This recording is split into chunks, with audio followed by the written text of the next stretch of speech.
Now, let me take you to something that is of interest to a lot of young people and all of us.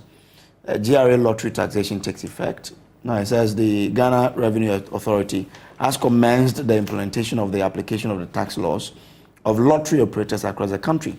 Effective yesterday, all lottery operators commenced withholding 10% of winnings and paying as taxes to the Ghana Revenue Authority. The lottery operators, including private lotto operators, sports betting operators, casino operators, route operators, remote interactive games and other games off-chance operators, are also expected to pay a 20% tax on their gross gaming revenue. Well, we need money to run the economy, and we're raising revenue, isn't it? Yes. First and foremost, you see, we are very hypocritical in this country. We have many religious bodies that has come out to condemn betting, lottery, and all of that. Yet, government thinks that it is an avenue to make money, and I condemn that in toto. But why do we have? If we have the gaming authority, and the responsibility is to regulate these things. That's what I'm saying. That's what I'm saying. You see, that's the hypocrisy. That's the hypocrisy of our nation.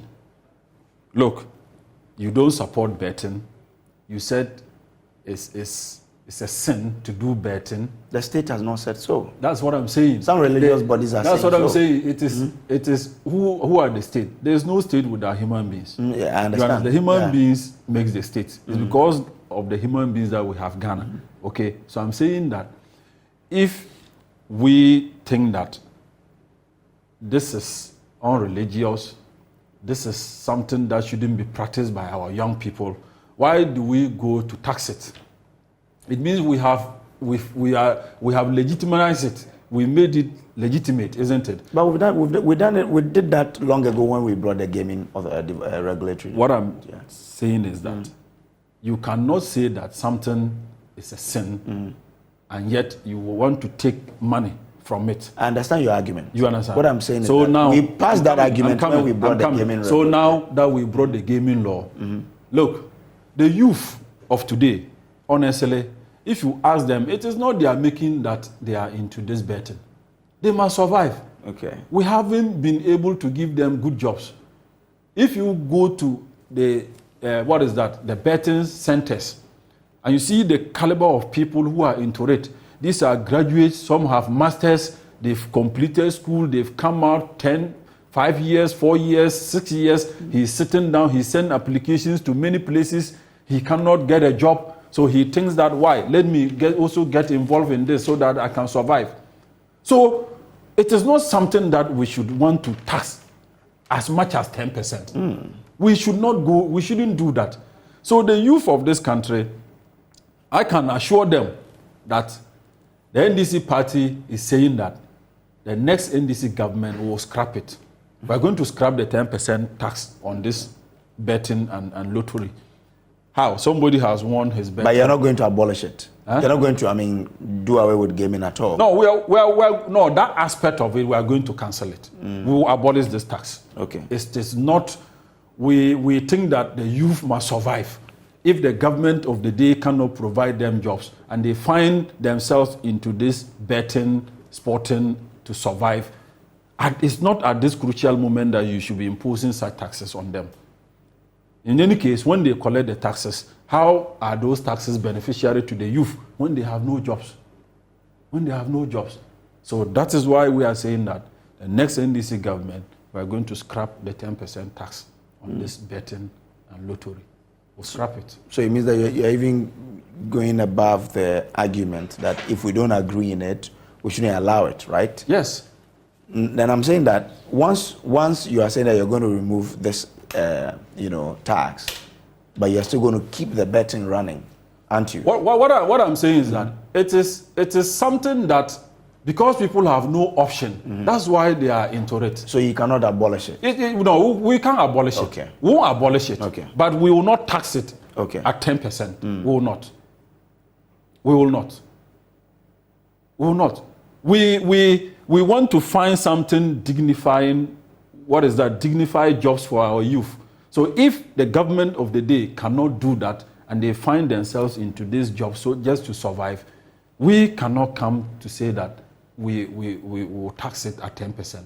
10%, that is on the higher side. This show is being recorded. One day when you come into government. Oh, I'm telling you, if you go around, read through the social media, you will see the position of the NDC. The National Youth Organizer has issued a statement. Yeah. His deputies and all those people. The statement says, in the face of the unjust 10% taxation on bet wins, we, the young people of Ghana and the NDC youth, declare a resolute series of actions to resist this burdensome and insensitive policy. Our unity is unwavering, and our determination to protect the funds young people secure through betting is unyielding. Through agitations, protest, advocacy, and civic engagement, we will ensure our voices are heard and demand that this corrupt Akufo-Addo Bawumia government rescind its decision. Young people shall not be burdened to compensate for the following, and they list a number of... that is the position of the NDC youth wing. And I know when we get power, it will be implemented. And even now, we are calling on the government of the day to take it off.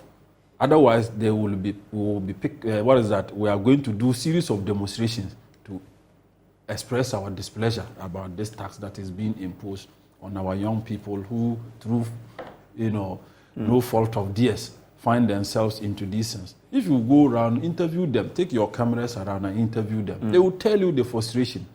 Look, he's in the house for 5 years. He has nowhere to go.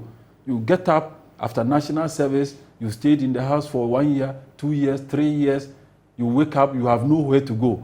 Why don't I go to a bet center and sit there?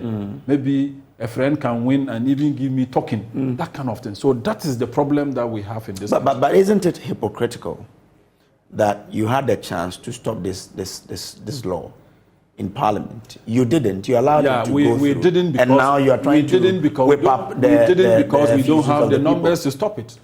You don't have the numbers? You don't have the numbers to stop it. It's 170, 170? 137, 137. They have independent. They always use it to score us. If we go for the vote, we realize that it wasn't 137, 137, and the independent was the one who won. We'll realize that a lot of you were not, couldn't vote. Well, that was not what happened. What happened? It was a matter of a question being put. We actually didn't vote on it. Oh, it was a voice vote. It was a voice vote, and they carried it. Okay. They carried it. But if you really meant to defend the young people of this country, you would have made sure that you won on the day. We knew if we had gone in to challenge the voice vote and call for a head count, we would lose because their numbers, they were all there. So we did the analysis and said, let's leave it to go. But the next NDC government will have majority. We'll take it off. Are you sure if we check the rules, how do you call it, attendance of the day, or say the voting pattern, would realize that all the MPP had its numbers there, and the NDC also had its numbers there? Is that what we will see? Or we'll see that some of you were not in the house? And what I'm saying is that that is not usually the case. Okay. When our leadership, when they want to call for a head count, okay, or when they want to challenge the voice vote, they will look at our side. Do we have the numbers? And look at our opponent's side. If they think that, look, for instance, let me give you an example. The revenue bills that were passed, the 3 revenue bills that were passed, the last section. Our flag bearer was in the Upper East region. And many of the Upper East MPs, about 13 of them, were with him. And that was the day they were to vote, were to take those bills. So if you are to vote, we won't win. We will not win. But if you knew you had such critical bills and such important decisions to make, why follow the flag bearer when the flag bearer has the party executives with him? Because your duty in Parliament is also something that you help the party with. It is. But I'm just giving you an example. I get it's just an example. It's an example I'm also questioning. I'm saying that. Look, the fact of the matter is that the MPP are more than us. The 137, that is true. But they always use the independent to score the winning goal. Okay. You can't deny that. Everybody should know that. We don't have the numbers. So when we vote and we lose, sometimes, people should not come at us as if we have the majority. There are instances that some of our people vote in support of them, particularly the ministerial approval and all of that. That was the only time that those things happen. But that one, if you are to go into it, you will get to realize the what is that? How do we call it? Let me say that you realize that people were looking at, well, this person is coming from my region. This is my tribe person. This is my niece. This is my cousin. This is my that. So that one is so difficult.